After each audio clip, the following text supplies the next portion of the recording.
Hi, my name's Venora. I grew up in a home where my mother's son had the new clothes, the hot meals, the warm bed, while I wore his cast-offs and scraped his plate clean, and was told to be grateful. Years later, I finally had something of my own, a beach house. My father walked in, looked around, and said, "This would be perfect for your brother's family." I just smiled and made one phone call. Before we dive in, what time are you listening to this and where are you? Drop a comment below and tell me, what would you have done? The late afternoon sun spilled across the wide plank floors of my beach house, catching the pale blue of the ocean through the big windows. I'd just poured myself a cup of tea when I saw his truck pull into the driveway. No call, no text, just Darvin, my father, stepping out like he owned the place. He didn't bother knocking. The screen door creaked open, and there he was, scanning the room with that same measuring look he'd worn my whole life. "Nice spot you've got here," he said, his tone halfway between compliment and appraisal. His gaze swept over the high ceilings, the polished counters, the view. "This would be perfect for Roderick and his growing family, you know. Plenty of room for kids to run around." The way he said it wasn't a suggestion. It was the start of a negotiation I hadn't agreed to have. I just sipped my tea, watching him drift from one end of the living room to the other. My fingers tightened around the mug. It was the same old rhythm, Darvin dropping in, deciding what I should do with what's mine, like it was all just on loan until he found a better use for it. And just like that, I was 8 years old again. Back then, our house smelled of meatloaf and floor polish, the kind of ordinary you could taste. Roderick got a brand new bike for his birthday, red, with shiny chrome, and a little bell that rang clear as a bird. Mine came 3 months later, his old one, green paint chipped down to the metal, the seat taped over where it had split. At dinner, Roderick's plate was always full first. 2 big scoops of mashed potatoes, thick slices of roast beef. Mine got what was left after the platters had gone around once. "Be grateful, Venora," Mom would say, not even looking at me. "You have a roof over your head." Those words still scraped like grit under my skin. Back in the present, Darvin had wandered into the kitchen, running a hand along the edge of the island like he was already picturing someone else's family here. "You don't really need a place this size, do you?" he asked, almost casually. "A single woman? Well, it's a lot of space to keep up." I leaned against the counter, my voice steady. "I managed just fine." He gave a small chuckle, as if I'd just confirmed his point. "Roderick's lease is up next month. It's hard for a man to raise a family in a cramped rental." This house would solve a lot. Every word was polite enough on the surface, but the undercurrent was the same one I'd heard since I could remember. Your needs are secondary. He moved through the hallway, peeking into rooms without asking, as if taking inventory. I trailed behind, the smell of salt air drifting in from the open back door. Each step stirred up more of those old memories. Holidays where my presents were practical things, school trips I couldn't go on because Roderick needs new cleats, conversations where my voice didn't count. Yet here I was, standing in a house I'd bought myself, no co-signers, no help from family, just my work, my choices, my signature on the deed. But to Darvin, it was still a resource to be reassigned. When we reached the front door again, he turned back with that half-smile I'd grown to mistrust. "I'll talk to your mother about this," he said, like the matter was already settled. Then he stepped out into the fading light and headed for his truck. I closed the door slowly, pressing my palm against the wood, feeling the solid weight of it under my hand. My other hand gripped the keys in my pocket until the metal edges dug into my skin. That's when I realized my childhood wasn't over. My father still thought he could rewrite it, and if he wanted to start the same old game again, he had no idea I'd been playing my own for years. The morning light was soft, spilling across the kitchen counters as the smell of fresh coffee drifted up. I stood at the sink, the ocean winking through the big windows. For a moment, It was just me, the gulls, and the quiet rhythm of the waves.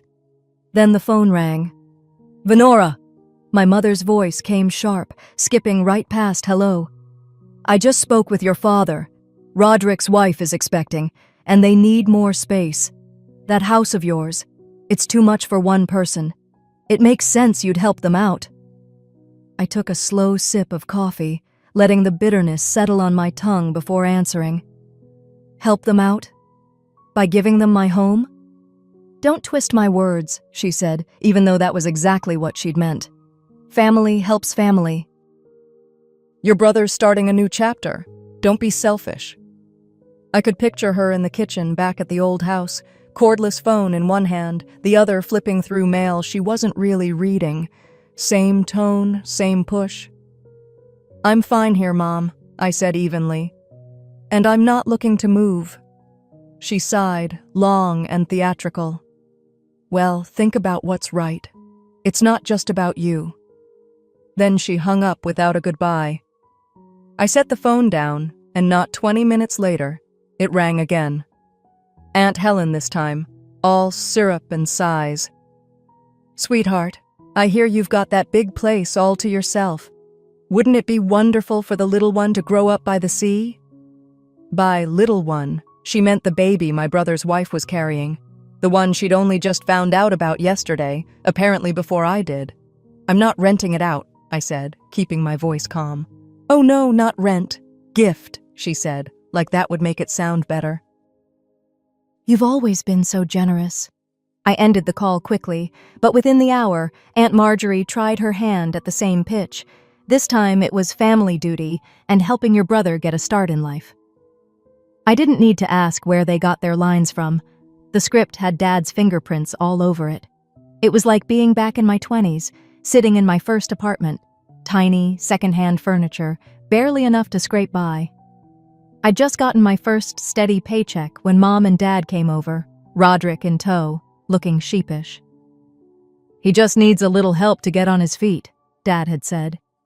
"You're doing well enough now. Lend him a few thousand. He'll pay you back." He never did. That little help meant I spent months juggling bills, eating pasta with butter for dinner, skipping nights out because I couldn't afford gas.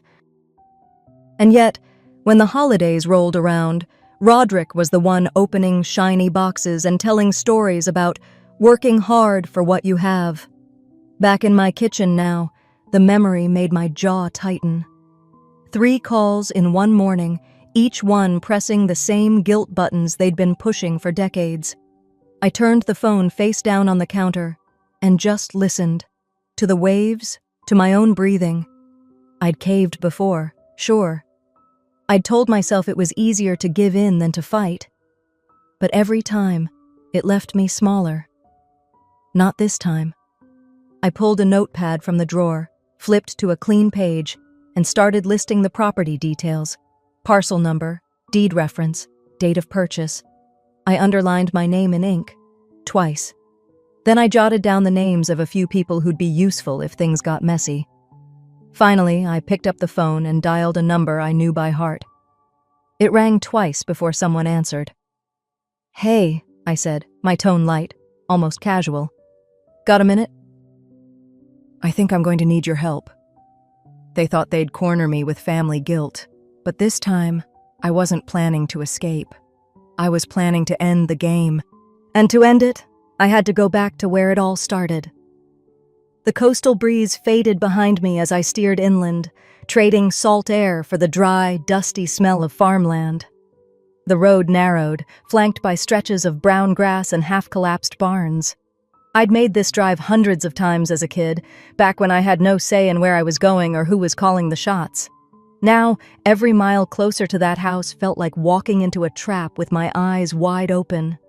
The closer I got, the more the past pressed in. I could almost hear the creak of the old swing Dad refused to fix for me, even while building Roderick a brand new treehouse. That imbalance had been the wallpaper of my childhood. Always there, impossible to ignore once you saw the pattern. When I finally turned onto the gravel drive, Darvin was already on the porch, arms folded like a gatekeeper. His stance screamed, I'm in charge here. The boards under his boots looked like they'd been replaced recently, probably after Roderick mentioned it. Finally remembered where you came from, he said, mouth curling into that half-smile he reserved for moments when he thought he had the upper hand. Behind him, I caught sight of Lorinda through the kitchen window, her hand pausing mid-wipe on the counter.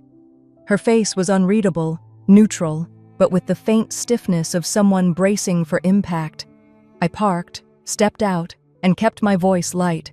Just passing through. He chuckled like we both knew that wasn't true. Well, you might as well come in. The house smelled exactly the same. Coffee grounds, lemon cleaner, and a faint undertone of old wood. My eyes skimmed over the patched sofa in the living room. I remembered sitting there as a teenager, legs sticking to the fabric in summer, while Roderick sprawled on his brand new leather recliner. The chipped plates in the hutch were still there too, the ones I'd eaten off while Roderick got a matching set in bright, perfect white. I wasn't looking at furniture. I was looking at a scoreboard. Darvin trailed me into the kitchen. So, about that beach house, he started, his tone casual like he was talking about the weather. It's just an idea right now, but you know it'd be the right thing to do. I didn't answer. I let the silence stretch, the hum of the fridge filling the space between us. His voice sharpened. Before the baby comes, they need a home. You understand that, don't you? I understand you've already decided what's best for me, I said, keeping my tone even. That made him pause. His jaw worked like he was chewing over whether to push harder or back off. He chose harder. You've got more than you need. Your brother, he's starting a family. That's the future. His words hit a familiar chord, and just like that, I was 12 again. I'd been in the hallway, out of sight, when he told Lorinda, she's tough. She can go without. He needs more. He's the future. I hadn't moved for a long time after that, standing there with my hands clenched, realizing that no matter what I did, I'd never be on equal ground in this house. Back in the present, I glanced toward the dining table. That's when I saw them. Rolled blueprints, a rough sketch of my beach house layout, and in the top corner, my brother's name scribbled in Dad's handwriting. I didn't touch them. I didn't need to. The image burned itself into my mind. Thanks for the coffee, I said, even though I hadn't been offered any. I walked to the door, meeting Darvin's eyes long enough to make sure he saw the steadiness in mine. They thought they were keeping secrets, but they'd just handed me the proof I needed. Dal. And once I had proof, the only question left was how to use it. The drive back to the coast felt shorter than usual, maybe because my mind wouldn't stop running scenarios. By the time the ocean came back into view, my hands had already unclenched from the steering wheel, replaced by that calm, deliberate focus I get when I'm about to make a move. The sun was dropping low when I pulled into the driveway of my beach house. I didn't go inside right away. I sat there with the engine ticking, staring at the weathered shingles and salt-faded paint, and thought about every memory tied to this place. Every one of them, mine, not theirs. Then I pulled out my phone and called the only person I knew would give me the truth without sugarcoating it. Thalissa? It's me. You got time to meet up? Half an hour later, we were sitting in a little cafe that smelled like fresh cinnamon rolls. She walked in wearing the same kind of easy smile she'd had back in high school, the one that told me she already knew I was in trouble before I even said a word. I laid it out for her, the rolled-up plans on the table at Dad's, my brother's name in the corner, the way Darvin's tone had shifted from suggestion to certainty. She leaned back, stirring her coffee slowly. Ven, if they've got it on paper, they're not just thinking about it. They're moving. I nodded. That's what I figured. Her eyes narrowed, not at me, but at the situation. You've got one advantage. They think you're still playing catch-up. You're not. If it's yours, you control the timeline. Don't let them set it. The idea had been floating at the edge of my thoughts ever since I'd left that house. Hearing her say it made it feel real. Selling the place myself. Ending the game before they even knew the rules had changed. Before I could answer, my phone lit up. Darvin. I stepped away from the table, but didn't bother lowering my voice. "Hello?" "Venora," he said, using that tone like he was already halfway through the conversation. "We'll be coming out this weekend to look at the place, just giving you a heads up." "We?" "Yes, we," he repeated, drawing it out like it was supposed to mean something obvious. "Saturday morning. Clear your schedule." I didn't say yes. I didn't say no. I just let the pause hang until he finally muttered something about being reasonable and hung up. When I turned back, Thalissa was watching me with that sharp look that always made me feel like I was in the middle of a chess match. "They're making their move," she said. That evening, I found myself sliding into a booth at the old diner on Main Street. Darvin had invited me, more like ordered me, and I'd agreed because sometimes it's worth seeing what cards someone thinks they're holding. He was already there, menu closed, leaning forward with both elbows on the table. "You know how much the family's done for you," he started, skipping the small talk. "All we're asking is you give a little back. Roderick's got a baby on the way. It's only fair." I folded my hands, meeting his eyes. Fair is an interesting word, Darvin. I don't think we've ever agreed on what it means. He tried again, talking about family unity and doing the right thing, each phrase carefully chosen to sound noble while pushing me toward the outcome he'd already decided. I let him finish, then asked, "Is that your way of saying you're not going to stop until you get what you want?" He didn't answer. He didn't have to. Across the room, a man in a tailored jacket was pretending to read the menu. The way he glanced up every so often told me he was listening. I didn't know who he was, but Darvin noticed him too. His jaw tightened, and he abruptly slid out of the booth. Outside, the street lamps had just flickered on. He stopped beside my car. "Think carefully, Venora. This isn't just about you." I looked at him for a long moment, then turned and walked away. If they wanted a fight over this house, I'd give them one they'd never forget. And the first move was mine to make. I woke before sunrise, the sky still the color of slate, with that kind of clarity that comes when you've already made your decision. No second guessing, no pacing around in circles, just the quiet certainty of knowing exactly what needs to be done. I put on coffee, grabbed my notepad, and started making calls. Thalissa picked up on the second ring. "Ven, it's early. You okay?" "Better than okay," I told her. "I'm ready to sell." There was a pause, then the smile in her voice came through. "So you've decided to play your own game?" "I'm done waiting for theirs," I said. "You mentioned once you knew someone who could handle an off-market deal, no noise, no gossip." "Yeah. A broker who works with high-profile clients who don't want their names in the paper. He's quiet, efficient, and not cheap." "I don't care about cheap," I replied. "Set it up for today." By the time the sun broke the horizon, I'd already showered, dressed, and gathered every document that proved my ownership. The air had that sharp salt bite to it as I locked the front door and slid into my car. The road into town was nearly empty, just fishing boats heading out and a few early joggers. My mind ran through each step like I was lining up dominoes. One nudge, and everything would fall into place. The broker's office was tucked behind a row of shops, nothing flashy, just a frosted glass door with his name in small gold letters. Inside, it smelled faintly of cedar and coffee. He was a tall man in his 60s, with the kind of calm demeanor you only get from years of seeing deals rise and fall. "Ms. Hale," he said, shaking my hand firmly. "Thalissa tells me you're looking for speed and discretion." "That's right," I said, sliding the folder of documents onto his desk. "I want the property sold immediately. No open houses, no chatter in town. Once the papers are signed, it's final. No room for anyone to interfere." He flipped through the papers, nodding slowly. "You realize a move this quick will raise questions, especially in a small coastal town. People notice." "They can notice all they want," I said evenly. "What they won't do is stop it."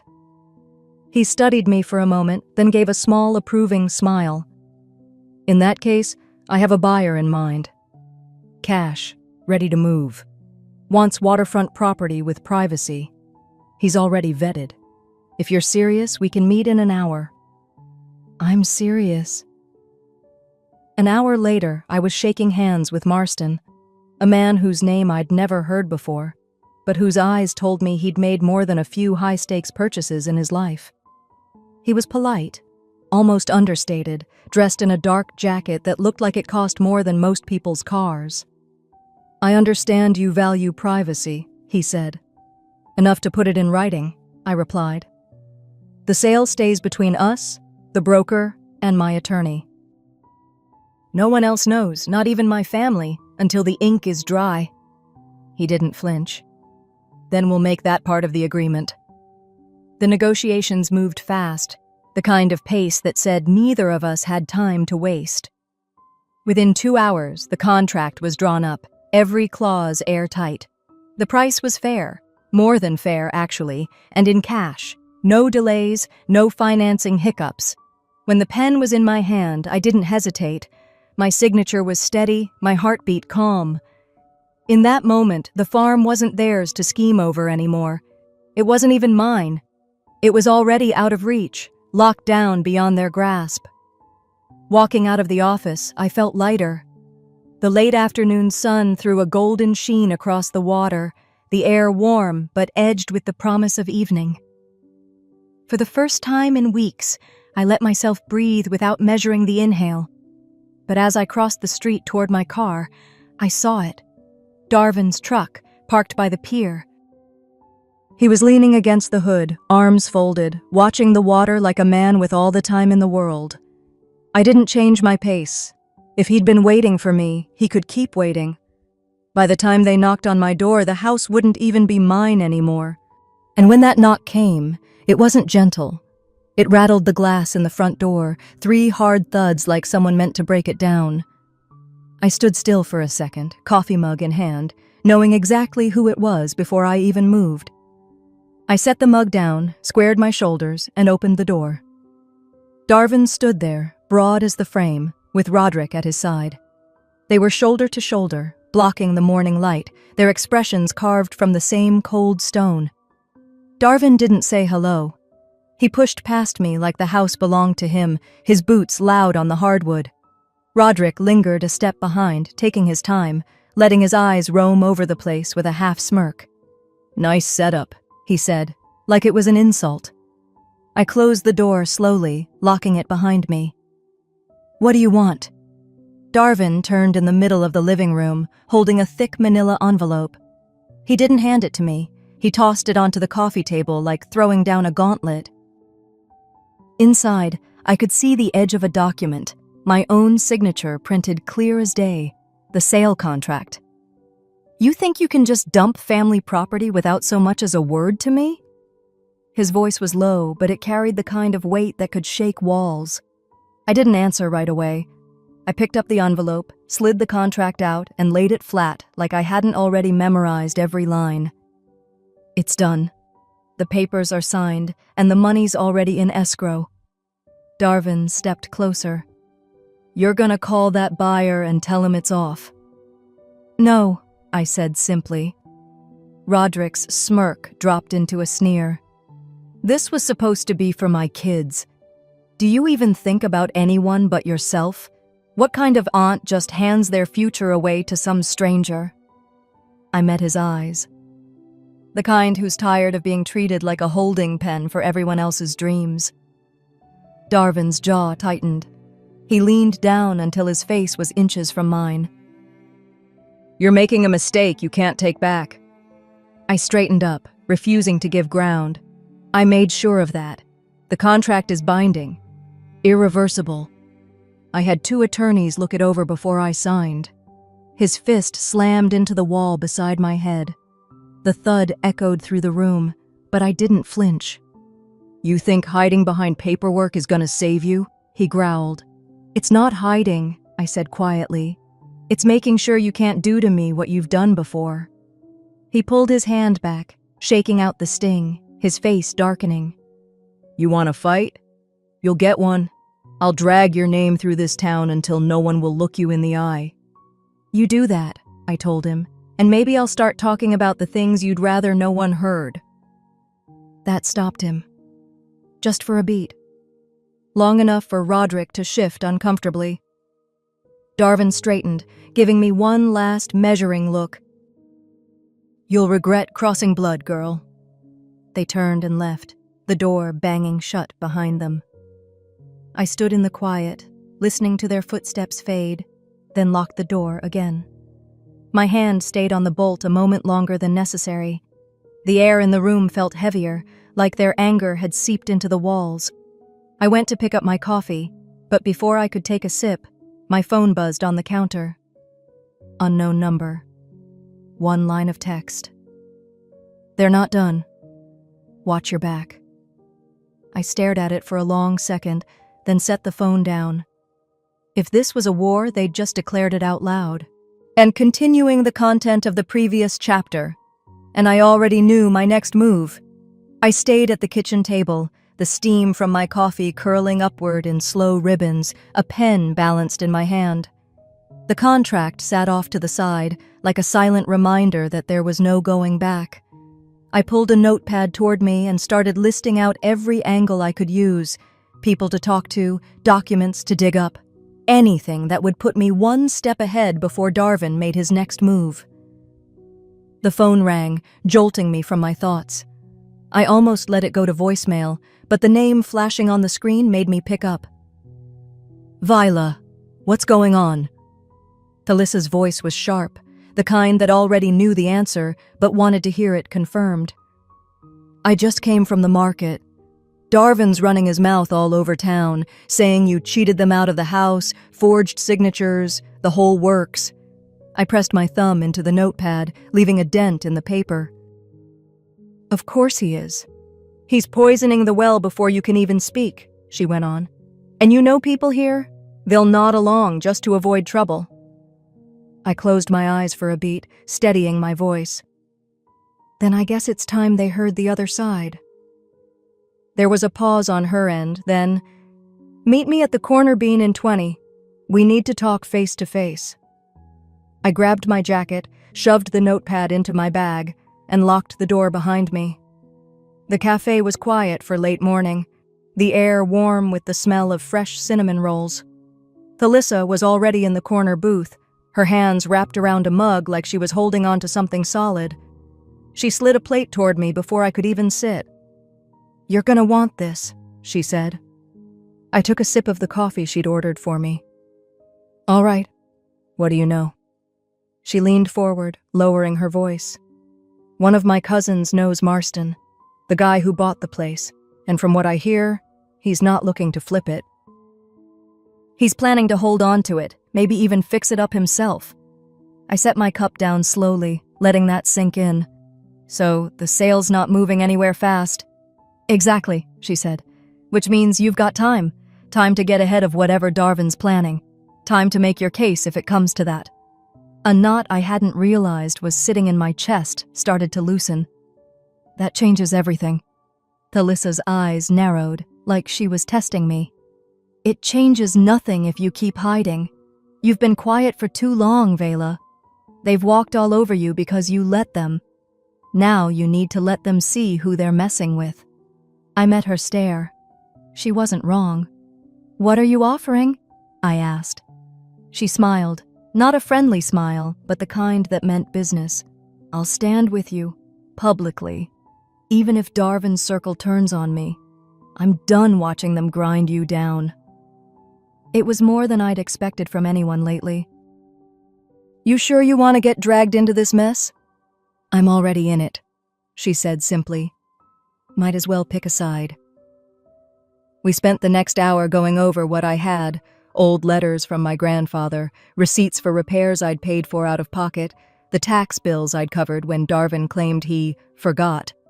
Each piece felt like fitting a brick into a wall I could hide behind if the storm hit. By the time we pushed our chairs back, I had a plan. Gather everything into one file, keep it ready, and if he tried to smear me again, the truth would come out in one loud, undeniable wave. The sun was sharp as I stepped out of the cafe, tucking the folder of notes under my arm. Across the street, Roderick leaned against a lamppost, hands in his pockets, like he had nowhere better to be. When he saw me, he straightened and lifted his phone, speaking into it without breaking eye contact. His mouth curved into a thin smile that didn't reach his eyes. I kept walking, but the back of my neck prickled. And they weren't just waiting for me to slip, they were pushing me toward the edge. Yet continuing the content of the previous chapter. But they'd forgotten. I'd learned to climb back up. That thought stayed with me as I crossed Main Street, the crisp morning air stinging my cheeks. I was heading toward the bakery when something caught my eye on the community bulletin board outside the library. A sheet of paper, printed in bold black letters, was pinned right in the middle. Warning: be cautious of dealings with VM, known for taking advantage of family and neighbors. Protect your property. The initials might as well have been my full name spelled out. No signature, but the wording was exactly the kind of poison Darvin would drip. My stomach clenched, but I forced myself to stand there and read it twice. People passed behind me, some slowing just enough to glance at me, then at the paper, before walking faster. I tore it down, folded it neatly, and slipped it into my jacket pocket. Evidence, not shame. As I rounded the corner toward the hardware store, I spotted them. Darvin leaning against the doorframe, Roderick at his side like an eager shadow. "Well, if it isn't our local thief," Darvin's voice carried across the sidewalk, sharp and deliberate. I stopped a few feet away, refusing to step closer. "Morning to you, too. You've got some nerve showing your face here after what you pulled," he said, raising his voice so the two men loading lumber into a truck would hear. Roderick lifted his phone, holding it at an angle just right to capture me head to toe. "Smile, sis. This one's going on the highlight reel." "You mean the smear reel?" I shot back. Darvin shook his head like he was disappointed. "Stealing from family. You always were ungrateful. We gave you everything, and you pay us back by selling off what wasn't yours to sell. That's not how it happened, and you know it." I kept my tone even, but my pulse was pounding. One of the bystanders shifted uncomfortably, glancing between us. Another whispered something to her friend and walked off. The balance was shifting. I could feel the weight of opinion tilting against me. I turned on my heel and walked away, not because his words stung, but because standing there any longer would give him the scene he wanted. By the time I got home, Thalyssa's car was already in my driveway. She was on the porch with her laptop bag slung over one shoulder. "Get inside," she said the moment I unlocked the door. "We don't have much time before his version becomes the version." We spread out at my kitchen table, pulling out everything I'd kept, old receipts for repairs, tax bills in my name, even photos of the farm before I'd sunk my savings into fixing it up. "You've got to put this out there," Thalissa said, scrolling through the files. "Not a rant, not a fight, just facts. Let people connect the dots themselves." I hesitated. I'd spent years avoiding public fights with them, believing silence kept me safe. But this wasn't safety anymore. This was an open season on my name. "All right," I said finally. "Let's do it." We drafted a short, clear post for the community Facebook page. No accusations, no insults, just a simple note. For those who've asked, here's the truth about the property sale, followed by scans of the receipts and letters from my grandfather naming me sole inheritor. When I clicked post, my hands felt strangely steady. The first few comments came within minutes. Some were sharp. Why air this online? But others pushed back hard at Darvin's narrative. A man I barely knew wrote, "I remember her paying the back taxes when no one else would." Another woman said, "Funny how her brother always seems to land on his feet while she does the work." By evening, the thread had over 100 comments. Some defended me outright. Some told stories about Darvin and Roderick playing favorites for years. Others tried to stir the pot, but at least now there was another side being heard. I was starting to believe the tide might turn when a new notification popped up. A private message from an account with no profile picture. You think you've won? Check the courthouse tomorrow. I stared at it for a long moment, the glow of the screen casting my reflection back at me. I'd stepped onto the battlefield, and they were already loading their next weapon, and continuing the content of the previous chapter. I just didn't know it would come with legal letterhead. The next morning, Thalissa picked me up early. Neither of us spoke much on the drive to the courthouse. We didn't need to. The air between us was thick with unspoken strategy. Inside, the hallways smelled faintly of coffee and old paper. Darvin and Roderick were already there, leaning against the wall like they owned the place. A thick folder rested in Darvin's hands, and the smirk he gave me was the same one he'd worn since I was a child, the kind that said he thought he'd already won. Well, if it isn't our little property hustler, he said, just loud enough to carry. Roderick chuckled, eyes darting to the people nearby. Don't worry, sis. This won't take long. I walked past them without slowing, my heels clicking against the polished floor. Thalissa pressed a hand briefly to my back, steadying, not guiding. We took our seats at the table across from Darvin's lawyer, a man in an expensive suit who looked like he'd rather be anywhere else. When the judge called us in, Darvin's attorney launched into his performance. He claimed the beach house was family property and had been improperly transferred to me. Then came the props, framed photos of Roderick's kids playing in the sand, holiday dinners on the deck, all designed to paint a picture of belonging. This property has always been part of the family's shared assets, the lawyer concluded smoothly. We request immediate transfer of title to my client, Mr. Roderick Marin. I didn't flinch. Instead, I slid a sealed envelope across the table to my attorney. She opened it, pulling out the original purchase contracts, every renovation receipt down to the nails, and, most importantly, the notarized copy of my grandfather's will, naming me sole owner of the beach house. She rose, approached the bench, and laid each page before the judge like pieces of a puzzle. Your Honor, these documents establish my client's undisputed ownership. There is no legal basis for the petition before you today. The judge leaned back, reading silently. When she finally looked up, her voice was firm. Mr. Marin, filing claims without factual or legal merit wastes this court's time and resources. Do not do it again. A murmur rippled through the room. Someone in the back, I recognized him as a local reporter, snapped a photo, his camera's click slicing through the silence. Darvin's jaw tightened, but he didn't speak. Roderick's smirk had vanished. Outside, the cold air hit my face like a reset button. That's when I saw Marston standing by the steps, hands in his coat pockets. Venora, he greeted warmly. I'm glad that went your way. I smiled, still catching my breath. I didn't expect to see you here. I was in town for a meeting. And I wanted to thank you again for selling me the farm. He paused, studying my face. I've been working on a coastal development project. Would you consider partnering with me? It'd secure your financial future for years to come. For a moment, I was too stunned to answer. After months of fighting to keep what was mine, here was an opportunity to build something entirely new. Yes, I said finally. I'd like that. Darvin brushed past us on his way down the steps. This isn't over, he muttered, not meeting my eyes. But Roderick lagged behind, glancing at me once, no smirk, no words, before following our father.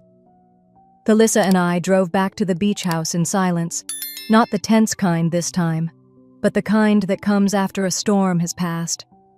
Later, I sat on the deck as the sun dipped low, painting the water gold. The sound of the tide was steady, like a heartbeat I could trust.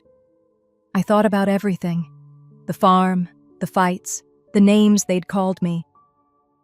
And I realized something. Love without respect isn't love at all.